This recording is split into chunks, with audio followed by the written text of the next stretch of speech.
যারা নাকি 18 বছরের ঊর্ধ্বে অর্থাৎ ভোটারের অধিকারী, যারা ভোটার হয়েছে তাদেরই অগ্রাধিকার এই গ্রাম সভা।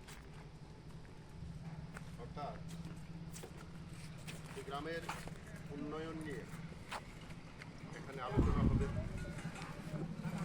কী কী উন্নয়ন হয়েছে এবং কী কী উন্নয়ন হবে এগুলি নিয়ে পর্যালোচনা।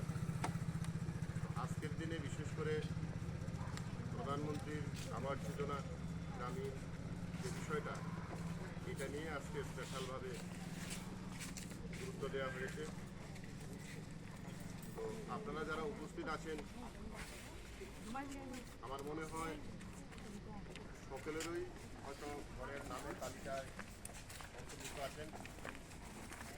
যখন নামের তালিকা পাঠ করা হবে আপনারা আপনাদের নাম মনোযোগ দিয়ে শুনবেন। তারপরেও যদি মহিলারা এই সাইডে সাইডে বলবো বাকি হতো মহিলার একটু পিছনে যেতাম করে একটু পিছিয়ে আমাদের নামের তালিকাগুলি ওয়ালে তুলে দেওয়া হবে, আপনারা দেখে নিতে পারবেন। আমরা দীর্ঘদিন যাবত একটা বিষয় লক্ষ্য করছি, শুধু আমাদের গ্রামে নয়, উত্তর পূর্বাঞ্চলের মধ্যে ত্রিপুরা রাজ্যে এটা খুব ব্যাপার দিয়ে দাঁড়িয়েছে নেশা সংক্রান্ত বিষয়।